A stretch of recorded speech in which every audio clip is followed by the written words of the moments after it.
look back a little bit on 2024, I got a list of crazy things that happened last year. And it's kind of want to get your opinion on it. You know, if you could say no comment or banter if you want. Lord knows I'm good at no commenting. Yeah, I know. But some crazy stuff happened last year, and let's dive in and look at what happened. First off, smack the mic. The Hawk Tua girl got famous and then defamous.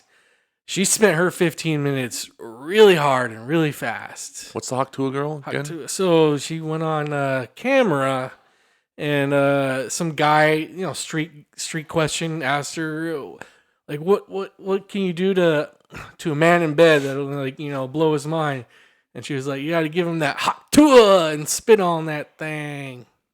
And she blew the fuck up. Went viral, in other words. Viral, big time. And then she started. So that's all we need to do to get more viewers? Exactly. It's what we're one Hawk Tua video away. Steve, okay, we're going to do it right now. This is it. We're about to go viral.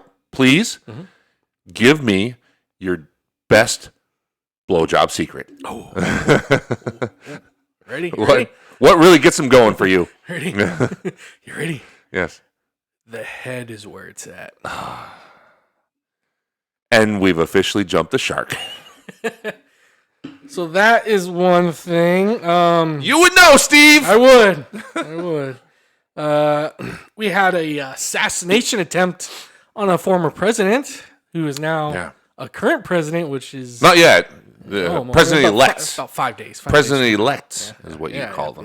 There you go. President-elect. Which is mind-boggling how that news is gone now. No, we don't even know who anything about the shooter. That's at all. That's the 24-hour news cycle we live in now. People have moved on. Like, it's so quick, fast. That's the news cycle we live in. We, whether it's with actual news, political news, sports, right? Everything is like that. It's just quick. People move on. Forget. Yeah. Yeah. Not forget, but it's almost like people still. It's like move on. Next. It's old news, right? It's old news. It's crazy how news. It takes so much less time for something to be old news these days as it did, even 10 years ago, much less 20. Yeah. What's next? Aliens are real. Apparently, the government said yes, they are aliens among us. I don't know. That just depends on how you interpret it. That's they said it in a Congress setting or whatever. They didn't say aliens are real. They didn't use that language. It's real. That's an interpretive language that you're using there. Maybe they said that they believe there was intelligent life. Yeah, intelligent life. They've seen crazy ships flying and all that good stuff. There's alien life out there. I mean, did we honestly believe that we were the only organic life in the entire universe? Yeah. Or not organic. Excuse me, because that's very broad. How about intelligent? Yeah. Intelligent life. And what you used, honestly, the word intelligence could be very broad too. It's just much more specific than organic. But yeah, like what level of intelligence are we talking about here? Technologically intelligent, like something that could build a machine that could travel from through space and to other galaxies or solar systems. That's hyper intelligence, right? Yeah. That's well beyond anything that we can do, and we like to consider ourselves pretty smart unless you watch Fox News, and then you're like, oh, I've lost my faith. I want to believe. We saw an assassination attempt. Or not attempt, an actual on the president-elect. No, an actual assassination happened on camera. Some guy killed the healthcare guy. I didn't watch the video. Why are people? It's crazy. It caught on camera. But why? Why are people interested in watching something like that? I don't understand. Like I don't like watching. Like remember when the beheading videos came out with the terrorist groups and they reported why are people fascinated by watching? I don't understand that. Like I never watched that video. Never had any interest in it because it just makes me angry. Like it just makes me. Like, why would you want to watch something that just disgusts you? Something. I mean, maybe it doesn't disgust people. Maybe they like it. I don't know. I don't know. But that was crazy. It was crazy. But I didn't watch the video personally. But, well, I've seen the video, but it the edited version where they show him pointing the gun and then shoot, but then it stops. They don't show the actual murder or whatever. A Diddy in all his baby oil locked up. It's crazy. That is an insane It's about story. goddamn time. Goddamn. You've seen The Boys, right? Of course. So Come on. the sex stuff in that show, I believe We actual. thought it was over the top. No. it was documentary footage. I feel like that is documentary footage of what Hollywood does in its spare time. A certain segment. Maybe. Certain segment. I mean, fucking squids. I don't know. Or octopuses. It's an octopus. Yeah. There you go. You know why? Because octopuses or octopi, both are correct, are intelligent. And squids are not. So, you know, you if you're gonna fuck something, it might as well have some brains on it, right? Might as well. Steve, you got a comment? Not today. So here's the thing, though. Like there's, I feel like there was a precursor to this that everyone, again, the whole old news cycle thing that people moved on from quickly was the Epstein stuff. Yeah, right? yeah. That was, to me, was kind of the precursor. Now everyone's moved on to Diddy, and it's funny, like all the streaming apps are pushing all of their own personal Diddy documentaries all at the same time. Yeah. Like, no, don't watch that one. Watch ours. Yeah. Like, I've seen like 3 different ones. How about I watch on none? Peacock and Netflix. I'm like, what the fuck? How about I watch none of your shit? I don't give a fuck about that guy. Like you know, the him standing trial would be relatively interesting to me. I don't really need to see 12,000 documentaries on the guy. I just, you know, calm down on the docs. Will you? Calm down. I mean, maybe one. Maybe one. Maybe like the one biggest, is okay. like a big one. Like, you know that. But every streaming director, every streaming service having to have their own is like pretty cheesy. It's like, come on, guys. It's like, what? No, watch us. Don't watch the other. Another big news: Flat Earth officially debunked. Oh shit! Officially debunked. Oh shit! Yes. I needed some officials to explain some mathematical engineering to me that I already fucking knew. The flat earthers believe that in Antarctica there's no such thing as a 24-hour sun because the sun goes around the flat Earth, around the ice wall around it, and there should be no 24-hour sun. I'm getting some Game of Thrones vibe here. An ice wall. Ice wall. Yeah. Because on the other side of the on the ice other side wall of it is the wildlings. It's the wildlings. That's what they believe. So and the White Walkers too. Top notch, like the top head of the Flat Earthers organization or whatever, went to Antarctica to disprove it. Did he freeze to death? And no. Please say he did. No, I almost. And they went there. Did he encounter the thing? They saw. Please say he did. Please. Yeah. Did he get his ass kicked by a penguin? Please say he did. They spent 24 hours there and they saw the sun there 24 hours. So flat earthers, they're all crying. They all went on, like, they're all saying that it's all fake. It's all green screen. Well, of course. The fucking NASA paid these guys. Yeah. NASA. NASA paid them. Because NASA. So they're trying to say fuck does it's NASA all fake, care? So, but NASA's been lying to us forever. But NASA's all about space exploration. What the fuck do they care if the Earth is round or flat? I don't know. Other than, gravity. The gravity? Very nature of the universe. So you're saying that the Earth is rotating like 1,000 miles an hour, right, around a sun that's going like 500,000 miles an hour, and you expect me to be sitting in this one space, not floating around because of gravity? Gravity. I know it's tough for a simple mind to understand, but it's purely mathematical. If you want to get into it, we can, and I can debunk your flat Earth theories. That just might bore the viewers. But I mean, I can do it. It's basic physics and engineering. It really is quite basic. Here's my favorite. So one of the favorite things that Netflix had a flat earther documentary once upon a time. I didn't watch it, but I watched the trailer just out of sheer train wreck curiosity. That's the one time when I watched the beheading video is watching the trailer to the fucking flat earthers documentary, because I'm like, I'm never gonna watch this bullshit, but I'll watch the trailer. There you go. And so one of my favorite things is one of the guys says this is so classic. It's so good. A small mind at work says, whenever the scientists or the people try to explain away the flat Earth theory to us, all they can do is throw a bunch of math at us. That's the first thing that tickles my sphincter is all they can, the statement of all they can do is throw math at us, like math is some magic hocus pocus. Like them actually trying to prove something to you with basic engineering and physics is just a magic trick. So in other words, because you don't understand it, that means it's not true. Yeah. So because you're too dumb to get it means it's fake. Okay. So everything in the universe is based on, including gravity, by the way, which is explained through basic mathematics, is everything in the universe comes down to your personal flat earther intelligence level. That's great. What a pleasant universe to live in.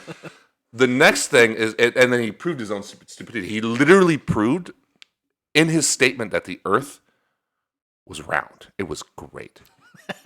He, not round. That's two-dimensional. Yeah. Spherical. He literally proved it in his statement, but he thought he was proving the opposite. He thought he was saying that the Earth was flat, but he was actually proving that it was round because he was standing on a beach looking out at the horizon. And he said, all you have to do, after he made the statement of, they try to explain it away to us with math. All they do is throw math at us. But then he's like, but all you have to do is ignore the math and look, and you can see it. Yeah. And he's pointing out to the horizon and how it appears flat to the human eye, to the naked eye. You know what's great about that? Or depth perception. You know what makes it appear flat at sea level, which is on a beach, right? What? Why the horizon approves flat, and why you can see a line like that? You know what creates the horizon? What? The curvature of the fucking Earth! Okay. It's because the Earth is going like this. And you can't see. Your line of sight doesn't travel in that motion. Your line of sight travels flatly in a straight line. So that's why you see a horizon, because that's where the Earth is curving away from your line of sight. So you just see straight out. And it's just, it's basic. Your line of sight's going like this, and the Earth is going like this. And you have a horizon there. You're not going to see it. And it looks You're flat. Not gonna see it. Yeah. Perfect explanation. That's a great, flat earther, great explanation of why the Earth is not flat. That's perfect. Thank you. You did an amazing job. Because you can only see, from the beach, you can only see 3 miles out. You know why? Because that's the curvature of the Earth, you dumbass. If you were standing on top of a mountain, you could see hundreds of miles out. Your eyesight has that range. You can see far. But for some reason, when you're at sea level, you can only see 3 miles out. Why? That's the curvature of the Earth. Yeah. I.e. not flat. So, God, this episode. I got you on a tangent. This really sucks. Why did you bring up flat earthers? I didn't think you would go on this big of a tangent. Jesus, people that don't understand math drive me nuts. Well, I'm just saying, including got debunked, including you. We're good here. Last thing that happened this past year in 2024, I am back on the yard. Oh, yeah, that's excitement. So, I kind of, like not. Is this going to take a long time? No, not really. Not too long. I've been wanting to, I'm one to talk. I'm one to, say shorten it up. Yeah, shorten it up. I've been kind of, hesitant on talking about what I do for a living because, what I do for a living is very scrutinized and stuff. But, a couple of my coworkers have egged me on and wanting me to, say something or whatever, But I am a correctional officer. I work at a prison around inmates, or if you want to call them incarcerated persons, or now you can call them victims of the law now, if you want to call them. Well, victim's a strong word. I mean, that's one of the terms. Incarcerated persons, that's very PC, though. I like it. It's very PC. That's the California model for you. I don't mind it, though. Like victims of the let's calm down, okay? That's a little strong. It's a little too woke for me. Incarcerated persons, okay, whatever. I don't have a problem with that. Yeah, no longer inmates. I'll still. I mean, I'm sure there's plenty of people that piss and moan about incarcerated persons being a statement, but like for me, it's like okay. I mean, linguistically, it makes sense. Yeah. So to victims shorten it up a little bit, I am willing now to. If you got any questions, if you got a question for me about being a correctional officer, you guys can fire away in the comments or just ask me anything. I don't know everything. I've been doing it for about 9 years now, and there's certain jobs I haven't done yet. So there's certain things I don't specifically know. So but I'll try and give you my best insight that I can on certain things. There's certain things I just can't talk about. So, Sure. but I'm willing now to, talk about this stuff. So this is something that just popped in my head. Yeah. Okay, unscripted, right? It just kind of popped in there, and sorry for the tangent again, but the incarcerated person statement, Yes. right? And to go back on that a little bit. See, I don't. The reason why I don't mind that much is, and this is just a slight tangent. We're not going to go too far here, but because they are people, right? They are. We tend to view them very, in very much like an object style fashion, like we would view. I don't know, like this is kind of a weird analogy, but like strippers, for example, right? They're very objectified, right? Yeah. I feel like prisoners are too, so I don't have a problem with calling them incarcerated persons because they really are people, that have a lot of circumstances that lead up to where they are. Now, does that mean they shouldn't be punished for their crimes? No. I mean, obviously, we should have laws and we should have punishments in place. That's totally fine. But one of the things that kind of was really inspirational to me, you got a book right here. Mm-hmm. So the Metallica songbook, right? So one of the things that was really inspirational to me was remember when Metallica, to promote Saint Anger, their most beloved album. Yeah, went to was it Folsom? San Quentin. San Quentin. Yeah. And I remember James Hetfield.